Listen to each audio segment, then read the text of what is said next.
அண்ணாவின் வழி அதுதான் உண்மையான திராவிட வழி.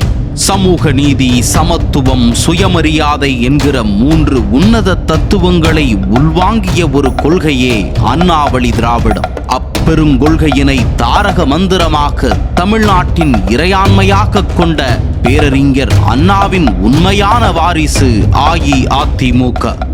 30 ஆண்டுகளுக்கும் மேலாக நல்லாட்சி செய்து மக்கள் நலன் பேணியது அதிமுக. மற்றவர்கள் போல் சொந்த நலனுக்காக அல்ல, சமூக நலனுக்காக. பெரியார் அவர்கள் முன்னெடுத்த தமிழெழுத்து சீர்திருத்தத்தை நடைமுறைப்படுத்தி பெரியார் பரிந்துரைத்த சமூக நீதி கொள்கையின் அடிப்படையில் இடஒதுக்கீட்டை 20%-லிருந்து 50%-ஆக உயர்த்தியவர் புரட்சி தலைவர் எம்ஜிஆர்.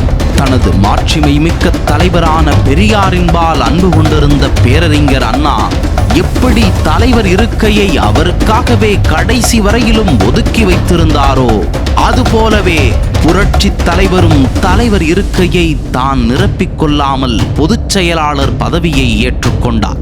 இது தமிழகத்தின் சமூக அமைப்பில் புரட்சியூட்டியது. கிராம நிர்வாக அலுவலர் நியமனம் செய்ததன் மூலம் சாதிய பாகுபாடுகளை கிராமங்கள் வரை களைந்த ஒரு வரலாற்று முன்னோடி திட்டம்.